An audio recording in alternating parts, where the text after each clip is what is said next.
Hi, I'm Bill Kristol. Welcome back to Conversations. I'm very pleased to be joined today by my old friend Eric Edelman, with whom we've had several excellent conversations. I think the most recent was about 15, 16 months ago, the summer of 2022, about the world situation, which I don't think has gotten any more stable or reassuring or predictable in this last year and a half. So if we need an update on how to think about it, Eric has a long and distinguished career in government. Also, he's a scholar and historian, but more relevant perhaps for this, served as an ambassador in both Europe and the Middle East, and also at very senior levels of the State Department, the Defense Department, and the White House. So very unusual capacities to help us, I think, get a bigger picture of what's going on today. So, Eric, thanks for joining me. Bill, it's always great to be with you. I'm looking forward to our conversation. No, I am too, because it's such a unusual moment, I think. I don't know if you agree with that, that maybe since the Cold War, the most startling, unpredictable, worrisome in some ways, maybe some opportunities too, but a moment in our foreign policy. So where do we stand? If the president called you in and said, look, I've got all these experts on the details of, Israel, Palestine, and Gaza, and Russia, Ukraine, and other parts of the world, but I want to step back and think about this moment here at the end of October 2023. How would you help him think about it? Well, I think I would start by saying that, Mr. President, you got it right to some degree, some considerable degree, in your Oval Office speech when you said that we are at an inflection point. But I'm not sure that you have made the picture as stark as you need to make it for the American people. And I have in mind, actually, some past vignettes from history. And I think, for instance, I think what everybody would agree was an inflection point in 1947, the beginning of the Cold War, when President Truman made his Truman Doctrine speech to support aid to Greece and Turkey. And Senator Vandenberg told him, Mr. President, you need to go out and scare hell out of the American people. And Dean Acheson said to him he had to speak in a way that would be clearer than truth. Now, I'm not suggesting, that the president needs to exaggerate or engage in hyperbole, but I think we are standing potentially on the cusp of a global conflict. And we talk about World War III, and people immediately think nuclear wars. There's a young Finnish academic, international security expert, Mina Olander, whom I know and whom I hold in very high regard. And she actually had a very interesting tweet thread or X thread, whatever it is called, the other day, in which she said, we're standing on the cusp of a world war, and she had it in lowercase, not World War III, the way, we've conceived of it before, but sort of interconnected regional wars that are essentially global in nature.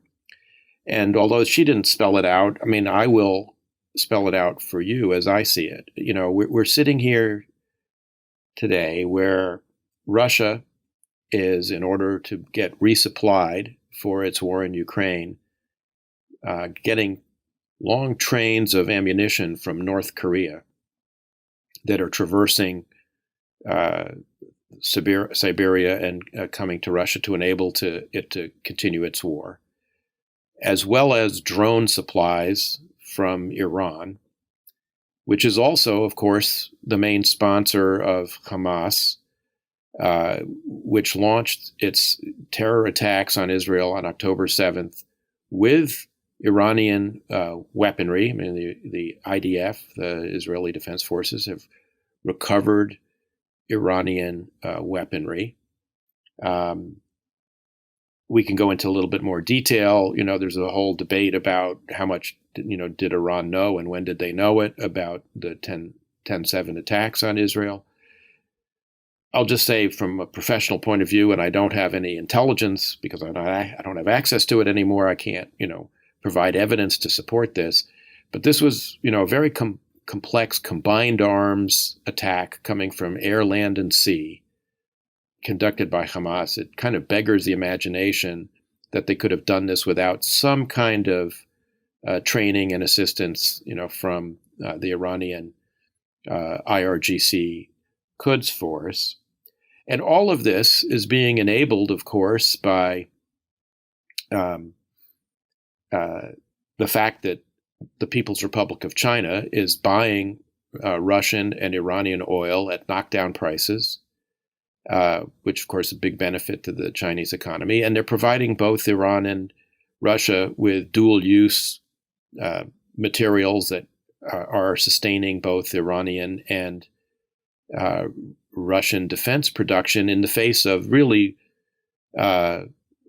quite severe economic sanctions that both Russia and Iran have been subjected to. At the same time that the Chinese Coast Guard and maritime militia are ramming Filipino ships on Second Thomas Shoal in the South Pacific. The Philippines, of course, being a treaty ally of the United States.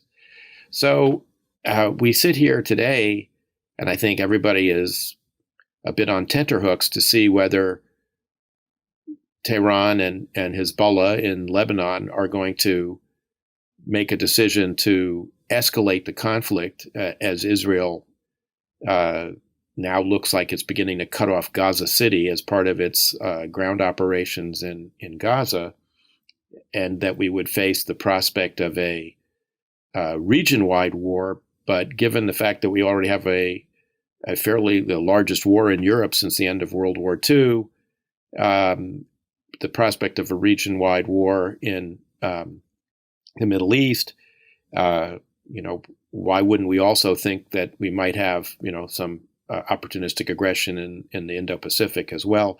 I think we are, clearly at an incredibly dangerous moment, perhaps, as my former boss Bob Gates has said, the most complex and dangerous moment in international security since the end of the Second World War. So Gates actually said since the end of the Second World War, not just since the end of the Cold War, which is really a striking thing because Bob is not given to casual overstatement. And I think one thing it would be good to have you discuss a bit is how much more dangerous things get when there are more players and more unstable actors, many of them unstable, including ones on our side. This isn't just a matter, Netanyahu, so to speak, our side. I mean, it's not like the Netanyahu government is very well respected right now in Israel, and it's not like it, unfortunately, was well prepared for what happened on October 7th, and there are huge issues there, and one can make the case, we'll get to our government, that's another question, big one, I think. But so you have somewhat unstable governments with their own incentives, dictators like Putin, having their, to prove that they were right, perhaps, in going into Ukraine. Other dictators like Xi having to prove whatever. He's not to be blamed for the economic slowdown. Who knows what's going on in Iran? And elderly, old leadership there, which has had real challenges domestically and has its own, therefore, constraint incentives. And I mean, I just feel that people don't. I feel this myself. You sort of tend to compartmentalize these things and then tend to want to assume they'll play out sort of the way some of these things have played out in the past. And of course, that's quite possible, probably even likely. But the more uncertainties there are, the more likelihood that at least one or two of them come to pass, and that then one uncertainty can lead to another. The knock-on effects can be really dramatic, the miscalculations, the unanticipated effects. I just think that, I feel like for the first time since the end of the Cold War, at least, that we really have no idea what the world looks like 2 months from now. Milosevic, there were terrible challenges. Iraq and Afghanistan, God knows, didn't go the way you and I hoped in some ways. But I don't think one ever quite felt then that things could just spin out of control, And now there's so many billiard balls going in every which direction and unpredictable people, intervening in the billiard game that I don't know. I'm sort of just alarmed in a way I haven't been. But am I overthinking it, or anyway, elaborate? Well, no, because you're 100% right, because, decisions to go to war or to escalate conflicts, can be made deliberately. So Japan deliberately decided it was going to attack the United States at Pearl Harbor. And then in one of the greatest miscalculations of history, Adolf Hitler decided to declare war on the United States, making Franklin Roosevelt's job a whole lot easier, getting the United States into a European war that many American politicians, wanted to avoid, and perhaps at that point maybe a sizable part of the American public as well. But wars can also break out by inadvertent escalation. I could make an argument that as Tehran and Hezbollah consider, their options and consider whether they want to see this escalate or not, there's some pretty powerful arguments for them, to not want to see this expand. In the case of Hezbollah, they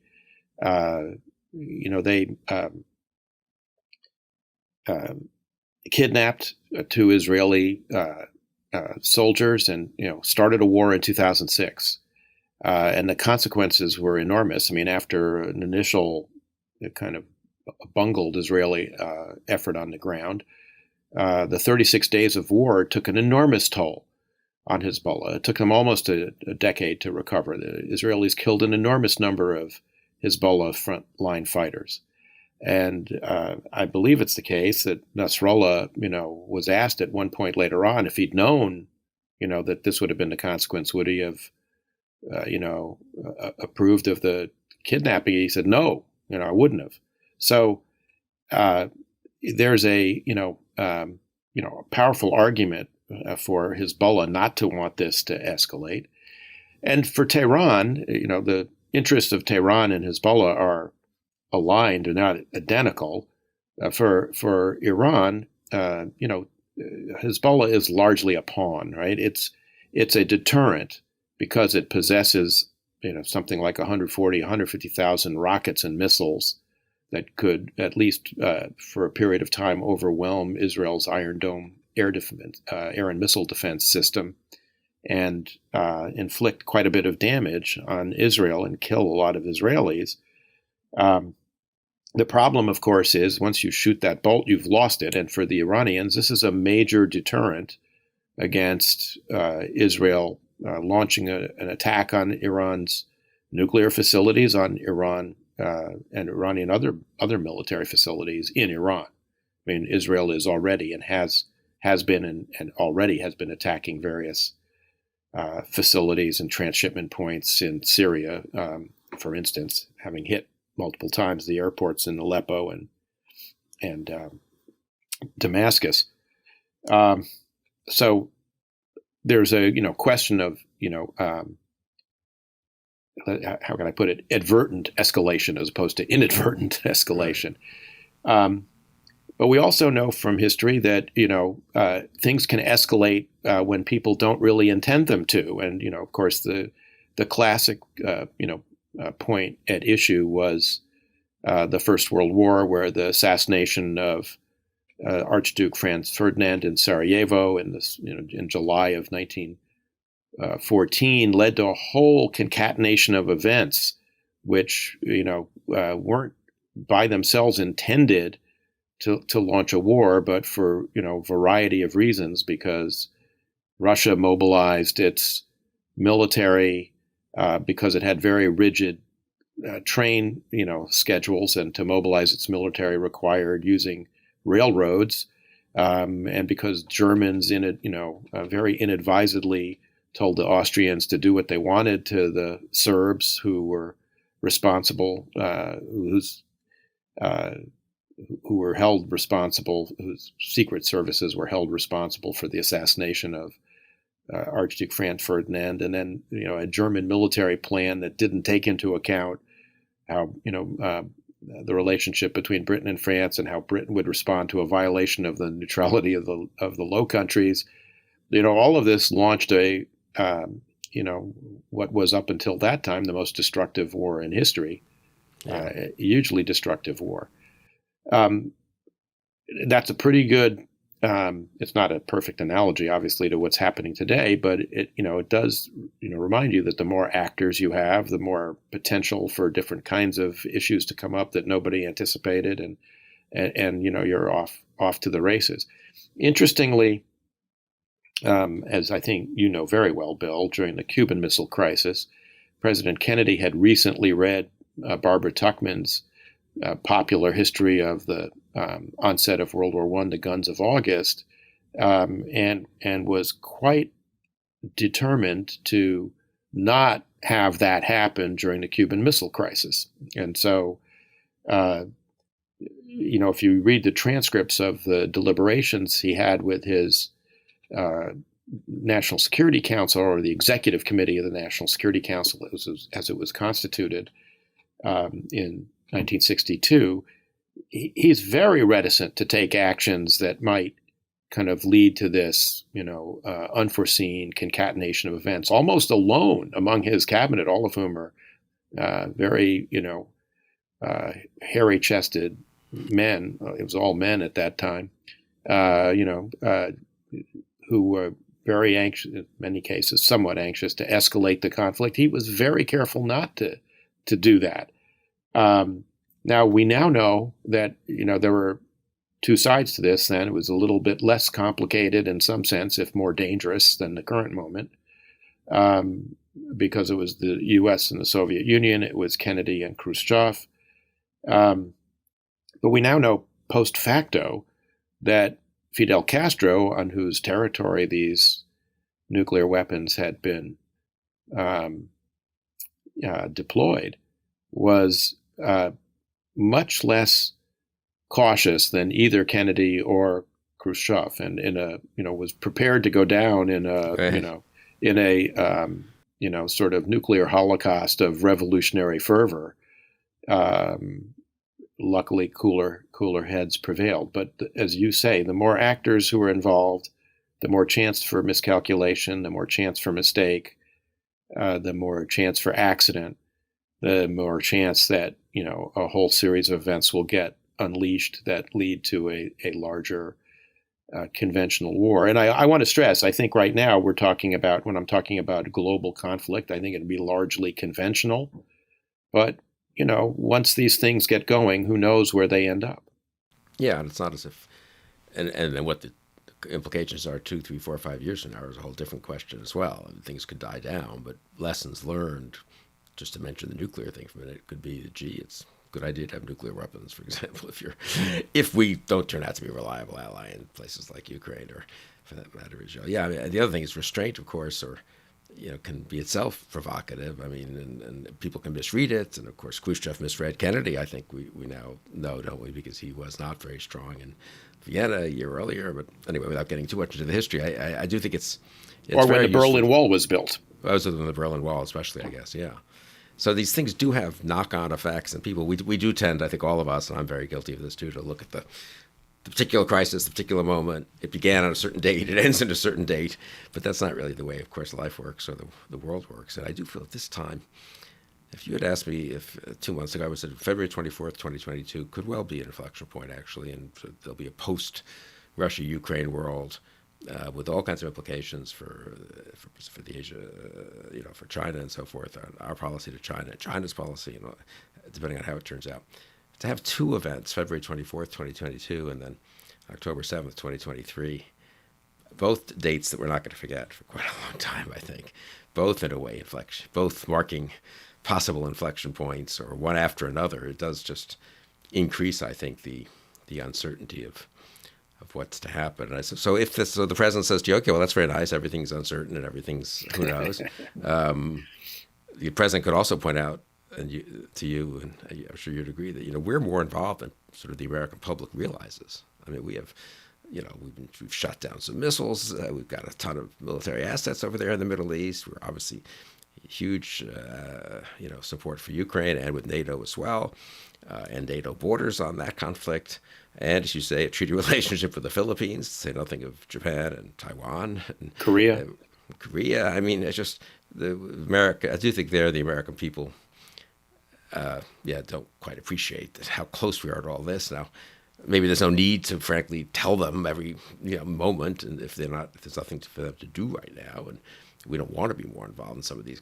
We hope things die down, but I guess that would be my question: how much? How much? You mentioned a sort of awakening speaking to the American people, but also Is the U.S. government actually, in your judgment, sort of well equipped to to deal with this moment? Has the Biden administration sort of internalized the world we're in? Let's begin with that, and then get to the broader U.S. government with Congress and the Republican Party. Yeah, well, so I think the answer is partially, which is to say, the Biden administration, I think, is very concerned about escalation. They have been, extremely at pains to, send messages, both, verbal messages and nonverbal messages to Tehran and Hezbollah, for example, not to escalate this. And then, Chinese Foreign Minister Wang Yi has been in town in Washington. I'm sure they're sharing messages like that with him as well. And they've sent two carrier strike groups out to the Eastern Med. One is now transiting on its way to the Persian Gulf area, all of which is, I think, important. But we've had, I've lost track of the number of days now, but we have had pretty continuously for, I think, the last 9 or 10 days, ongoing attacks by Iranian proxies against U.S. forces in Iraq, in Syria. We've had about 20 plus, almost 30 maybe minor injuries as a result of that. Thank God no one is, at least yet that we know of, as a fatality. And the USS Carney was engaged in a 9-hour engagement with the Houthis in Yemen, who were firing ballistic and cruise missiles and drones at Israel. And that is a pretty serious engagement for 9 hours. They've been involved in a civil war in Yemen. They are a proxy force for the Iranians. And so, there's all sorts of potential here for, American casualties and. Americans are held hostage. Americans are held. We've got, 1979 was kind of a big moment. 13 Americans apparently, roughly speaking, are being held hostage. You'll recall in 2000, the USS Cole offshore of Yemen got a hole blown it by Al Qaeda terrorists. So, look, there's a lot of potential for something bad to happen, which could lead again to all sorts of unforeseen consequences. So I think that the administration is very, very aware of the dangers of escalation. When you say, are we very well, equipped or organized to do it? I will tell you that I have an enormous amount of sympathy for my colleagues in the Biden administration, because in my experience in the government, it's very hard for an administration to do. I used to joke that it's harder for us to do more than kind of 1.5 things at a time. There's a bandwidth issue of how much people can divide their time and attention among crises and following them, and it's people are working, I'm sure, very hard, very long hours, and one of the things that you worry about in a circumstance like this is that academic social science has not proven many non-trivial propositions about international affairs, but one that has been proven, I think, pretty conclusively is tired people, frequently will make bad decisions. So it's something that I think people have to watch out for. It's a very, it's a difficult and it's a dangerous time. I worry a little bit about some of the deterrent messaging. I mean, I certainly approve of I think the president's done better, I think, than some of his subordinates. I think there's been almost a kind of imploring tone among some of the subordinates about, please don't escalate this. Biden has been a little bit more direct and just said, don't. But I think the message needs to be a little bit, more direct, particularly directed at Tehran, which is that when you're doing this kind of deterrent messaging, you're trying to create doubts in the mind of an adversary that using force or escalating is going to get them what they want. And I think the message to Tehran, both subliminally and maybe liminally, needs to be, if you go down this road, the potential that this is the end of your regime is pretty high. And this road would be both escalating against us, but also escalating against Israel. Yes, absolutely. If you unleash Hezbollah on Israel, that's, I think it's what Thomas Schelling, the late Thomas Schelling, Nobel laureate, called the risk that leaves something to chance. You are going down a road, the end of which you cannot foresee. Right. And you are sitting on a powder keg, a tinderbox of popular discontent that has been, for more than a year roiling the streets of your cities after the murder of Mahsa Amini, the young Iranian girl who was killed by the religious police. There's been another young woman who has died at the hands of the authorities in recent weeks. And the message needs to be to Tehran, there's no knowing where this ends up, but where it might end up is all of you people swinging from lampposts. And they need to, have that suggested to them both kind of directly and indirectly, rather than imploring, not to escalate, which I think conveys a sense that perhaps these, threats actually provide leverage for Iran. What about, we focused, I guess, naturally sort of not drifted back. We come back to the Middle East, to Iran in particular, but also obviously Gaza, and that's been, I don't know, it's a fast-moving situation, and people are analyzing that a lot. I'm not sure the president would need that much additional help from you on that, though. If you have some, that's great. But what about other things, either in the Middle East, and then let's just go quickly region by region, the Russia-Ukraine front, the China, either South China Sea or Philippines front, and then elsewhere. What should one be it's possible none of these things blows up. The Russia-Ukraine war looks the way it does 2 months from now, the way it does today. China is harassing the Philippines and Taiwan, but nothing fundamental. Gaza is whatever it'll be, but again, others don't get. But what, in each of those regions, I guess there are three big ones, it seemed to me, but maybe there are others I haven't thought of course. What would you sort of warn the president to keep an eye on, or his team to, what are the things out there that aren't quite obvious right now, but that could happen, that lessons people could, Putin and Xi and these people get to play. Our allies get to do things too. Incidentally, the World War I example also suggests our allies can miscalculate. I don't think it's likely in these cases, perhaps, but and do something a little rash or send the wrong signal. But anyways, to talk a little bit about all alliances operate, in the kind of between the Scylla and Charybdis of abandonment and entrapment. Everybody is always worried that your allies are either going to get you into a war you don't want to be in, or that they're going to walk away from you. So that's just a persistent challenge of alliance management for the administration, and by and large, I think this administration gets pretty high marks, I think, on questions of alliance management, both in the European theater in context with NATO, but I would say also in the Indo-Pacific, where I think they have done reasonably good job of enhancing our various arrangements with allies or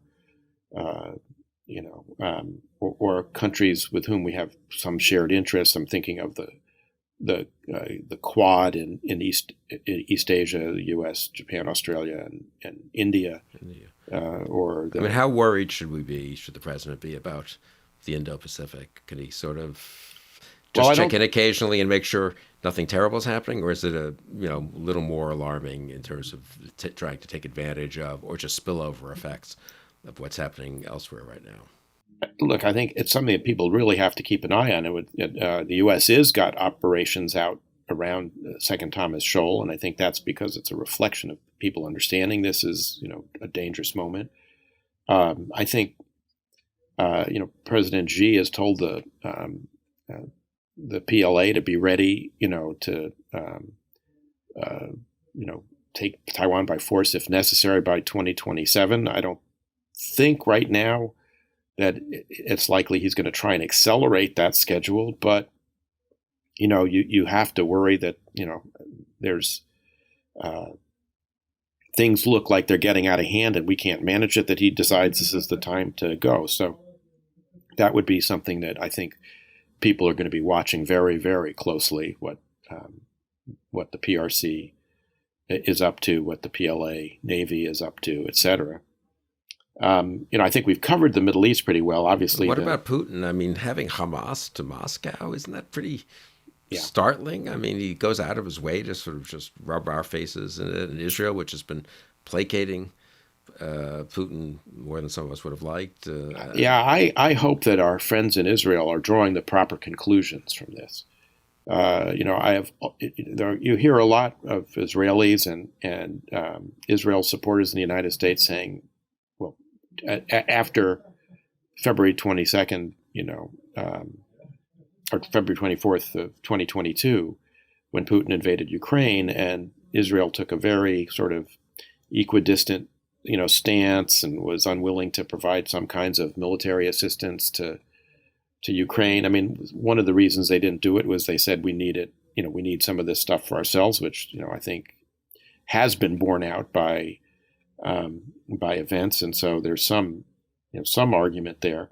But, a lot of it was based on, Vladimir Putin is the most philo-Semitic leader Russia's ever had. He's been, very good to Israel. He's very solicitous about, Russian Jews living in Israel. Many of whom are dual nationals. By the way, he had a not trivial political motive there because many of them vote in Russian elections. So that was a constituency he was cultivating.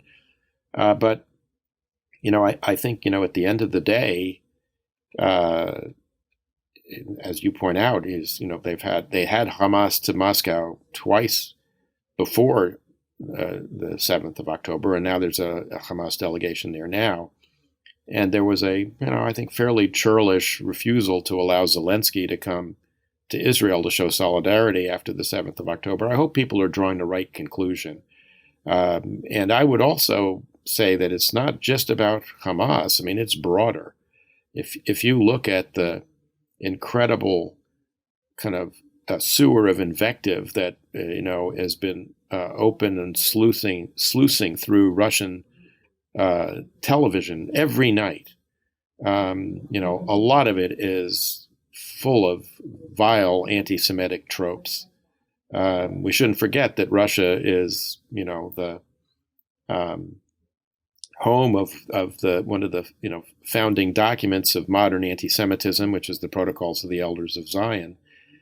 And letting this loose has consequences. Words have consequences, ideas have consequences, and what happened, for instance, in Makhachkala yesterday, this sort of lynch mob of folks in Dagestan who broke into the airport looking for Jews flying in on a flight from Israel, is, I fear, just a harbinger of some of what we're going to see. I think the potential for pogroms in various parts of Russia is very real, and whether the regime will be able to control what it has let loose, I think remains to be seen. And there's just, when we were talking in the green room before we started this conversation, I don't want to go down that rabbit hole necessarily, but there has been a global upsurge of anti-Semitism that I think has been shocking to many, including here in the United States. But a lot of it is connected to all of this other stuff. I mean, it's connected to what we're hearing from Russia. It's connected to the information operations of Iran. And so there it is. I mean, doesn't Putin have an incentive to, insofar as he's not been doing great in Ukraine, but he wants distractions for the U.S., including just practical ones like delaying the Ukraine arms sale, which is happening as we speak on the Hill, and let's just do Israel first and so forth. It just feels to me like there's a lot. Putin doesn't have a heck of a lot of interest in having this war end early or easily or with not many casualties, and he probably has some interest. I mean, there may be some ways in which that helps him, but a lot of obvious ways in which it helps them to have this go on a long time with a lot of negative public opinion about Israel and the U.S. and in the Middle East, in Russia itself, and parts of the global South. And I worry about that people are underestimating that Putin just, in direct and indirect ways, providing arms, providing diplomatic support, paying people money, encouraging them. We again tend to think of this war, it's Israel and Gaza, and then we're sort of there trying to partly help Israel and partly restrain them occasionally, and then there's obviously neighboring countries. But it's not like Putin doesn't have his own interests here, right? And the Soviet Union, at the end of the day, in '73, really wanted to, wasn't interested in ultimately escalating, though that was a little dicey there for a while. But Putin may not quite have the same constraints, especially because he would do it less directly, presumably. Well, you and I have talked about this, a couple of times. James Forrestal, who was President Truman's Secretary of the Navy and then the first Secretary of Defense, in a conversation with Secretary of State George Marshall in 1947, at the time of the Truman Doctrine, roughly, speech, said to Marshall, the leading export of the Soviet Union is chaos. And I think, that still rings true today. I think both Russia and Iran, their leading export is chaos. Right. And, I think they benefit from that. And that is one of the sort of more worrisome aspects of what's going on in Gaza. They would love to see Israel tied up in a very long, bloody. Yeah, and it also helps them. NATO, Europe will be less tolerant of some of what Israel may feel it has to do than we would be, presumably, and it starts to split the alliance, which the unity of the alliance has been a problem for Putin, and it's been a good thing, with respect to Ukraine. Again, I think he has an awful lot of incentives not to be helpful in this situation. Yes, and the other element here is that we are having this domestic fight that you just adverted to about whether aid to Ukraine and Israel will be voted on separately or together as part of a package. I personally think that what the president has proposed and what Senate Minority Leader McConnell has endorsed is correct, which is to have a very big package for both, because I think this is going to be our last bite at the apple before we enter an election season where it's very hard to get anything done.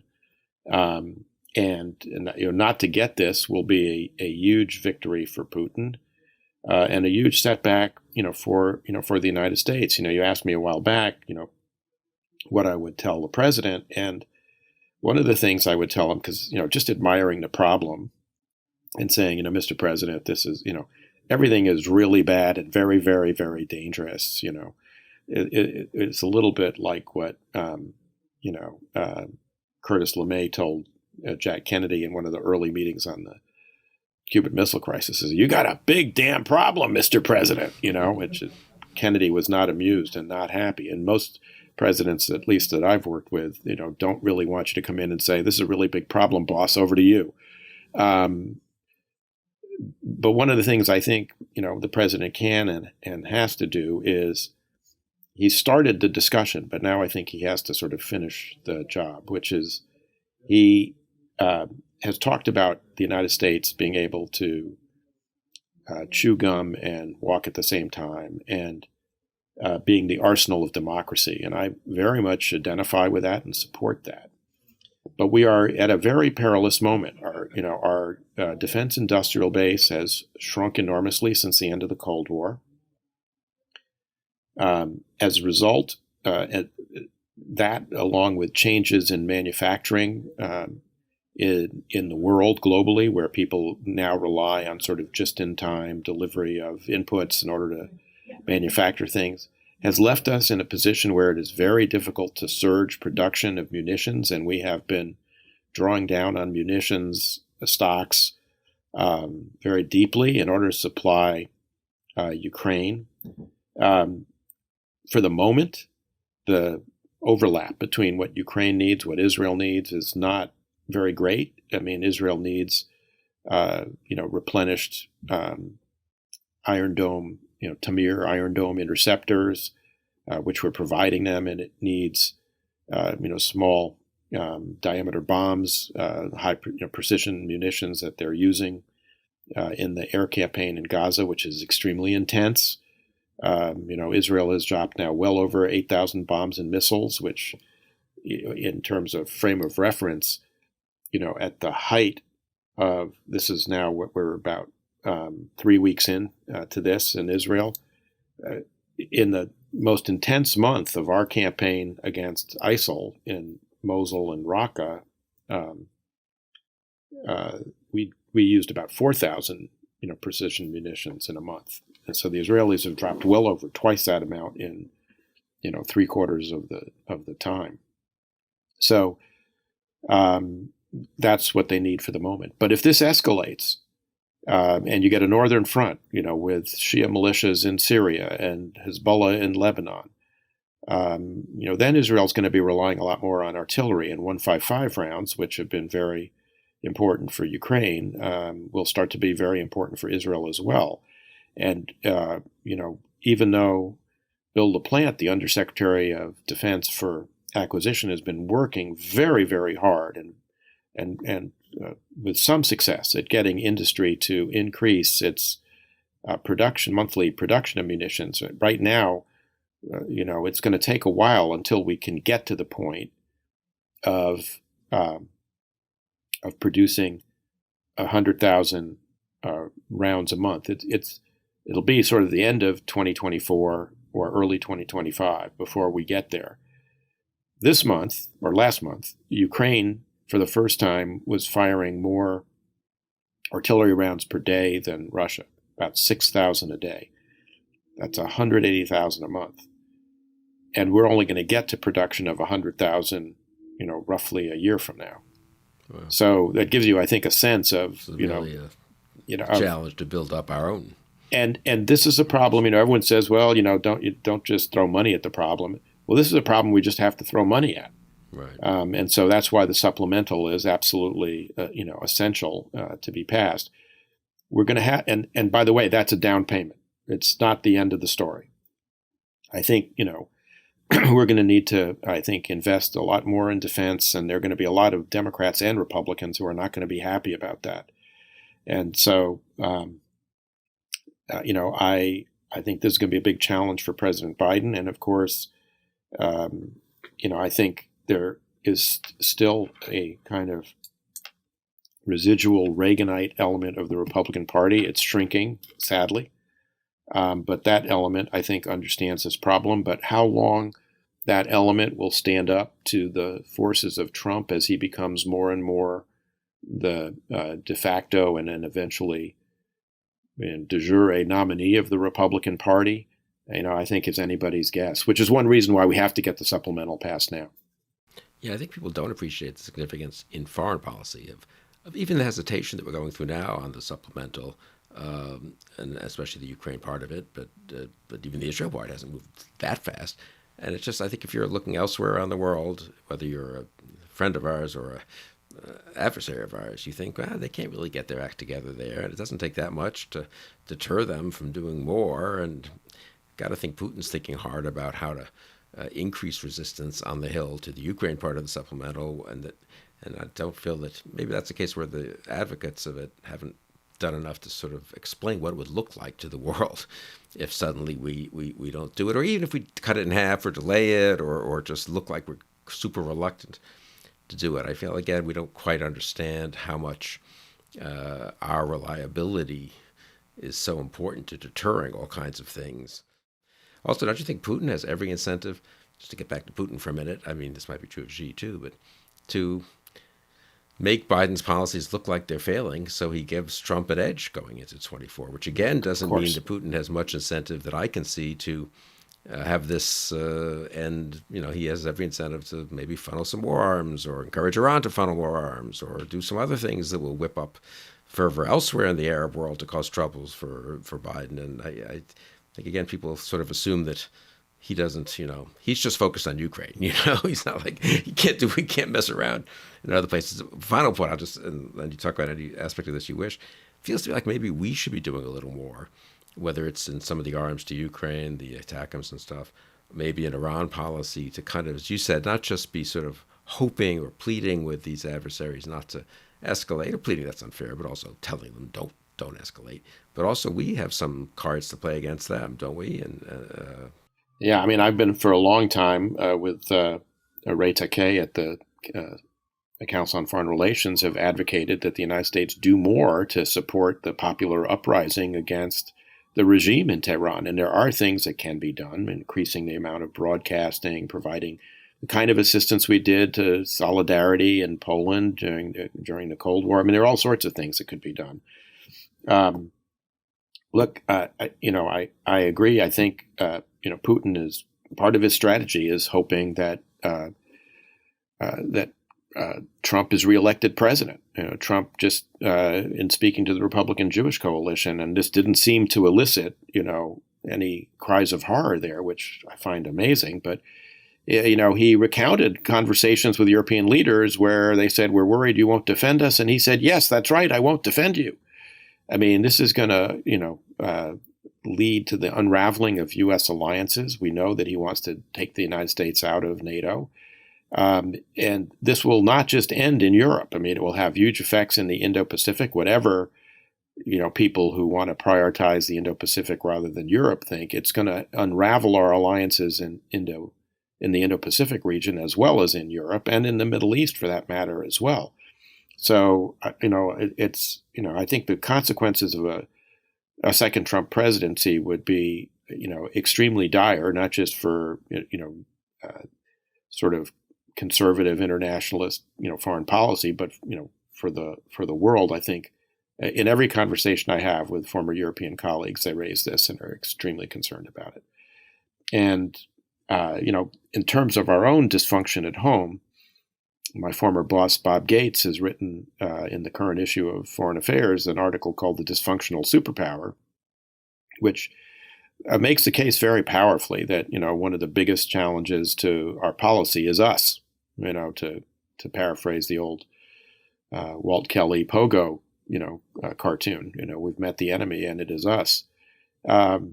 This is the fact that it took us 3 weeks plus to get a Speaker of the House of Representatives. The fact that the new Speaker is, from where I sit, looks pretty seriously overmatched for the job. It's a very difficult job.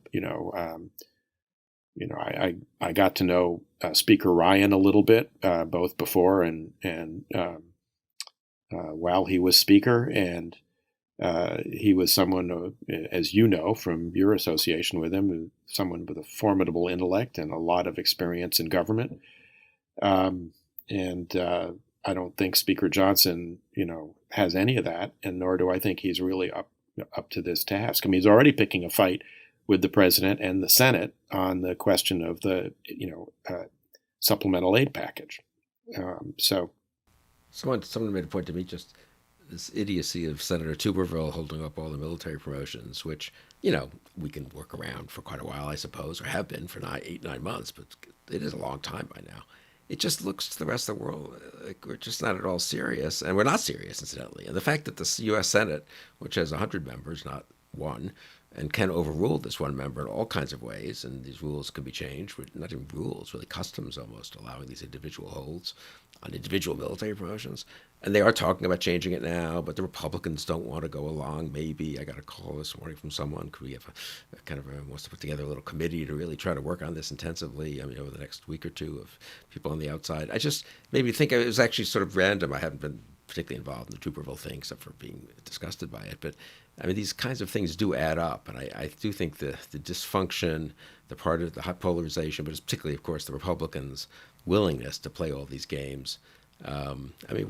It's really, and the Tuberville doesn't say on October 8th, okay, look, I've made my point, and I'm not happy about the Biden administration's policy on paying for abortions, travel to get, have abortions, reproductive care, reproductive care for women in the military. But nonetheless, this is an emergency, and I'm going to yield. I'll revisit this in a year. The fact that he doesn't do it, the fact that he isn't told he has to do this by other senators, or they'll, really stop treating him as he would like to be treated on a whole bunch of other issues that he cares about. It's all just a big, I don't know, the system does not, we don't look as serious as we should. And particularly when all these parts are moving in such uncertain and risky ways, it's a particularly important time, isn't it, for us to look pretty serious? No, absolutely. And, the whole hold business is, by Tuberville, was totally shameful. And, there's a human side to this. I mean, I was held when I was nominated to be Undersecretary of Defense for Policy for 9 months plus. And it was by the Democrats, by the way. It was by the late Senator Carl Levin. And it had nothing to do with me. It had to do with some documents that he wanted to get a hold of. And I was just, a hostage, as it were. And this kind of, legislative hostage taking, because that's what it is, it's bad for the national security because people can't get into the jobs that they're supposed to go to. But there's a human cost here. And it's only 300 people, he likes to say. It's actually way more than that because it's the families of those people. It's the families of the people who are meant to succeed them who are also held up. There's a huge ripple effect here. Kids in school, whether they're going to be in school in one place or another. Right. I mean, there's a toll here that nobody, seems to care about. He certainly doesn't seem to care about it. And as you say, the policy side of it. And he says, well, there are people who are acting in those jobs.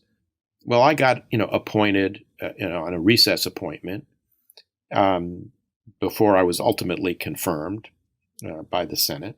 And it's actually worth recounting how that happened because there's a heuristic value in that. There's a lesson to be learned there, which is, I was acting. And so every day you're in these jobs, you're making decisions. And that every decision you make, there are, people on both sides of the issue who are below you or lateral to you. And, you've made some people happy and you've made some people angry by the decision you made. And, that ends up being very debilitating after a while because, some people are going to go talk to the Hill and say, do you know that he did this or did that? He did this to my pet rock issue was whatever, whether it's counter narcotics or whether it's, defense trade controls or whatever you've done, you've made someone happy, someone unhappy, someone who may go talk to the Hill and complain. And then you got to worry, am I going to have more votes against me when I finally come to a vote, if I come to a vote? In my case, after 9 months, the Senate Majority Leader, Bill Frist, finally had you and he took me to the floor and said to Carl Levin, okay, if you can get 40 senators to vote against Ambassador Edelman, you can continue to hold him, but otherwise we're going to have a vote. And Levin went to the floor and said, I have nothing against Ambassador Edelman. I got, confirmed by unanimous consent. So that's sort of what Schumer did with C.Q. Brown, the chairman of the Joint Chiefs of Staff. Finally, though, he gets 2 or 3 people through. But yeah, right. He got 2 or 3 people through. But, my view is just make them keep coming in and voting. Make them vote over weekends. Yeah. I mean, people don't – this is part of a broader not being quite serious about the moment, right? Like, let's have the normal schedule of Tuesday morning to Thursday night. And let's not violate senatorial courtesy and protocols and so forth. And let's not sort of be alarmed enough about what – all the incentives people have to make our life as the U.S. and our allies, frankly, miserable over the next year, to mess up our politics even more. And instead of kind of saying, okay, for the next year, we're really going to sort of try. And the administration could do a little more probably to reach out to Republicans too, but it's mostly on the Republican side, obviously. And no real sense of this is the moment to pull together. And that doesn't mean not criticizing the administration, not saying, as you've said, and, on Iran, they should be tougher and maybe just really ditch even any hopes for the nuclear deal and criticize Biden for not doing enough on Ukraine or make other arguments. But we need to be more long-range strike for the Ukrainians. They ought to be getting, they've been getting now the cluster version of ATACMS, which has about 165-kilometer range. as opposed to the unitary warhead that has a 300-kilometer range, which the Ukrainians would like to have. But we only gave them 20 of them. We have, I think, 1,000 of these things, which we're never going to use because their dud rate is way above the threshold of 3% failure that was set back by policy in 2008. So we're never going to use them. It's going to cost us more to demilitarize them.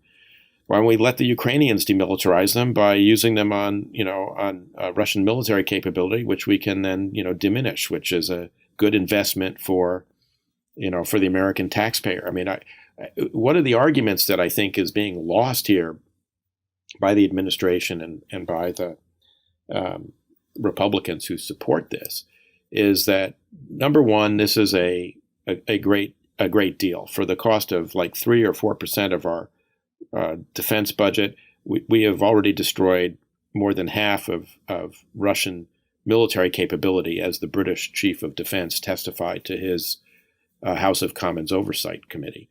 It's a great bargain, honestly, with no American boots on the ground or lives lost.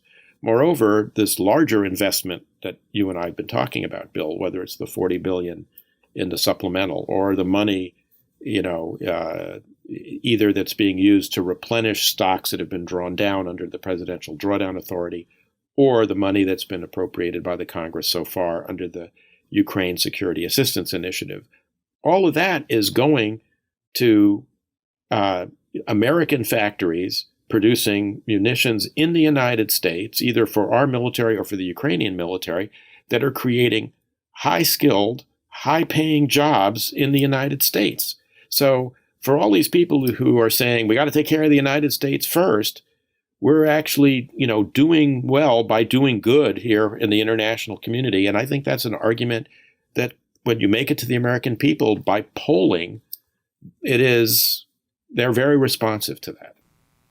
But that does require going out and doing a little bit of what Atchison and others called for in the late 40s and really bringing it home and being a little more, direct in some of the arguments one's making in some states or congressional districts about, look, do you want these jobs or not? It's not just a matter of helping the brave Ukrainians who, God knows, deserve the help. But I guess I'm struck, maybe bringing this to an end in this conversation. Maybe I'm just talking myself into this, but as I'd say in the past, I've been very worried about things, but I've sort of had a 5-year, 10-year horizon on my worries. The kind of nuclear proliferation that could happen in the world if we aren't a reliable ally and partner and don't take some responsibility for the global world order.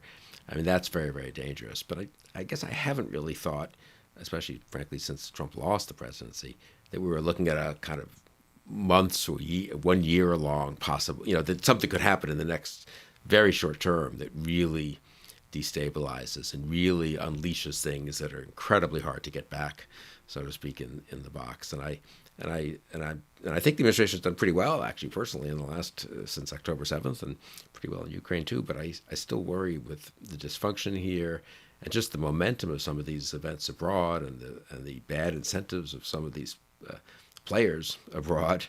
And the irresponsibility here at home, I guess I sort of feel as if it, could spin out of control faster than we would like, and the degree to which then foreign, as I say, allies and adversaries make their own calculations about how to defend themselves or who to make deals with, and that kind of thing.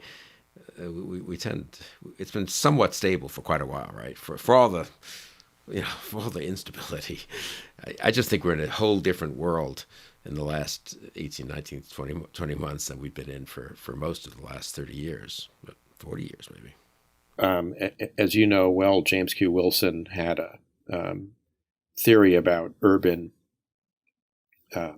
crime, which was I think it was George Kelling who he co-wrote it with, which said, if you don't fix broken windows in urban neighborhoods, it creates a sense of disorder. And what happens if you don't fix one broken window, you start getting other broken windows, and pretty soon the crime rate is going up because people get the sense that there's no order, and therefore they can take advantage of that to commit crime. I think we're seeing that. Well, just on that analogy, and then everyone hires their own private security force. You have to do that if you're a business and you're in a very, Right. and then suddenly, but at least in the U.S., those private security forces probably aren't going around looking for trouble. But God knows what that's like if you think of the real world equivalent of that, right? What does that look like? And that's the point I was just going to make. Putting aside all the things you and I have talked about, there's still the war in Yemen that's going on. There is, what's gone on in Nagorno-Karabakh, and which could go further because, the interest that the Azeris may have in creating a land corridor to Nakhichevan in Armenia. There is, continuing threat of, the unraveling of Serb-Kosovar relations, and could, get, conflict there. There's, Venezuela and Guyana have an issue over some, carbon-rich areas.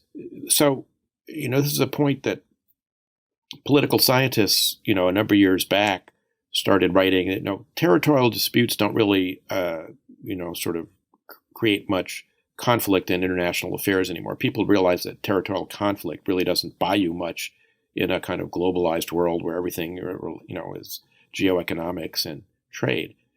And yet what we're seeing is, this rise of revanchism. I have to give credit to my son Robert here, who just actually wrote a Substack on this morning, that there's a whole list of these places. And to me, this is the outcome of, broken window theory. We have let the global order decay so much that, we're getting very close, I think, to sort of Katie bar the door, where this really spins out of control. And then it's sovkeeper. Everybody is going to be, looking to deal with their own problem on their own, whether that means if you have the ability to develop nuclear weapons to, help yourself, you'll do that. Or if it's just seizing, one of your neighbors' oil-rich provinces or bauxite-rich provinces or whatever. And it's going to be a very, Hobbesian world out there. Yeah, that's kind of a tough message to give to the Americans, which no one likes to hear that message and some of its implications. And B, don't you think we've kind of just gotten used to not living in as Hobbesian a world as the world has sometimes been, if I said that right, over the last 30 years or so, right? I mean, we're sort of living in a less Hobbesian world, and everyone would like that to continue, but it's hard to tell people, look, we are really, unless we step it up, so to speak, step up our game, get much more serious, this could be what's happening. And still there are very tough decisions to make. Doesn't mean like it's obvious what to do in some of these cases, with Israel or Gaza and so forth. But the beginning is understanding, I think, how things could spin out of control and how dangerous it can get. But people point, again, political scientists, international relations theorists, in the post-Cold War era, drew attention to the fact that, there was this idea of the so-called nuclear peace as well as the democratic peace, and that, since World War II, interstate violence had declined, although intrastate violence, there were plenty of civil wars, ethnic conflicts, up into including genocides, as was the case in Rwanda, but that, war between states had really declined. And that doesn't seem to be the case right now. It seems like we're getting more and more interstate violence. And again, I think this is a function of the breakdown of the system and, the lack of, a policy to fix broken windows. Yeah, and a lot of these states themselves are unstable, so that's you can have intra and interstate violence, right? I mean, this war in the longer this goes on with Gaza, I mean, what happens in some of these other countries and Jordan and Egypt? It's not we can sort of take for granted that we may not like some of those regimes much, but that they've got things under control. But I don't know, what would it, for how long, So again, it's one reason why ending these crises as quickly as possible and as decisively, if one could use that word, as possible. There, I think the just final point, or maybe I'm curious, we'll get back. We discussed Ukraine a year ago. Yeah, the arguments of people who said ending the Ukraine war as fast as possible is important, and they would give them a lot. Once they resisted the initial Russian assault, defeat Russia quickly and give Putin every incentive just to get out and end it even if we don't depose Putin.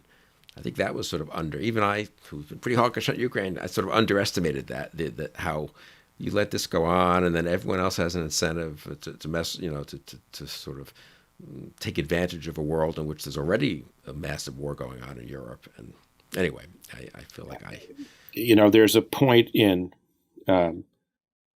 Churchill's early, I think it's maybe in the preface to Churchill's first volume of his 6-volume memoir of World War II, in which he talks about in the interwar years, the democracies never wanting to be provocative, always wanting to preserve the peace, and therefore engaging in half measures rather than full measures to resolve imminent or incipient conflicts or crises. And that I'm paraphrasing now, but his essential message was the road to hell is paved with good intentions and half measures. And you can think about it in terms of the argument people made is if you give Ukraine a lot of weapons, it's only going to prolong this and create more suffering and killing and death and et cetera. It was a similar argument, by the way, in the Obama administration on the Syrian civil war, right? If we arm the moderate opposition, it's just going to prolong the violence and increase the suffering, and there's no point in that because there's no military solution. There's only a political solution, which turned out not to be the case because ultimately when Vladimir Putin decided in the summer of 2015 in kind of cahoots with the late unlamented Qasem Soleimani that that Iran and Russia would both intervene in Syria in September of 2015 and impose more or less a military solution. So the United States, did half measures and didn't provide as much assistance as, in my view, we should have. And the result was also more death, more destruction, and more suffering. It's not always the case that inaction, creates, a better reality than, action does when, in other words, there are perils to both, right. Too much action and, too little. When people write the history of this period, I think they will look back. It's a whole different conversation we'll have, but 2014, 2015, the failure to really make Putin pay a price for Crimea, for the first attack on Ukraine. And Syria. And then to pay a price for Syria, or for Assad or Putin to pay a price for Syria. That combination is really, I think, it sort of lurked, you might say, there a little bit. The Trump years, I don't know, whatever, people might have been so startled by Trump, they didn't quite take advantage of it as much as they might have, but it was out there as an example. And I worry we're paying a price. You closed with Churchill. Since we're both such Churchill fans, I'll mention a Churchill thing too. I'm sure we could be ridiculed for our Churchill, excessive Churchillian references here in this conversation. But so I was looking for, I never read his volumes on the First World War, the world crisis, and but I looked at the first volume. I was just curious to what was going on in 1914. It was, as you say, the Guns of August. People make that analogy, but I've totally forgotten if I ever knew that his first volume is called the whole book I think is called The World Crisis, but the first volume is also The World Crisis, and it's the World Crisis 1911 to 1914. And I think the point of it, based on my 15 minutes of skimming, is that, this is something that happened over 3 years. And of course, even had antecedents before then. It's not, he doesn't begin the narrative in August of 1914. And I kind of worry that we're in the 1911, 12, 13 period of something here. And let's hope not. Let's hope not. And sometimes, of course, one gets lucky as well as unlucky. And sometimes countries behave well and rationally and reasonably, and the bad guys lose, not the good guys, and so forth. So, but that's my Churchill example. So we have World War I and World War II analogies. Neither of them terribly heartening, right? I think it was Bismarck who said, "God watches out for drunk small children in the United States of America.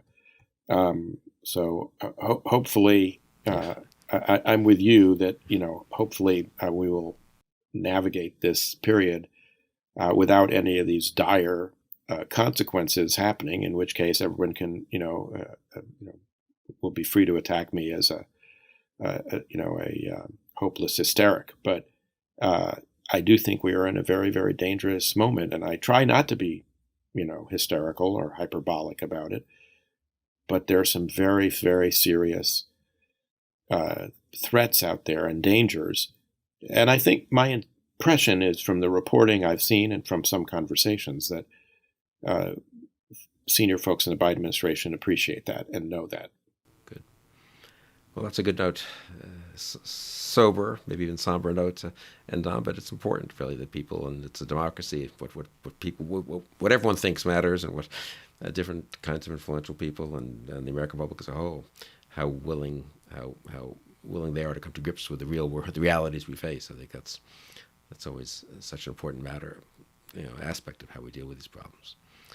Eric Edelman, thank you very much for this conversation. We'll do it again. Maybe we'll have better news in 6 months if we. I hope so. I really do hope so.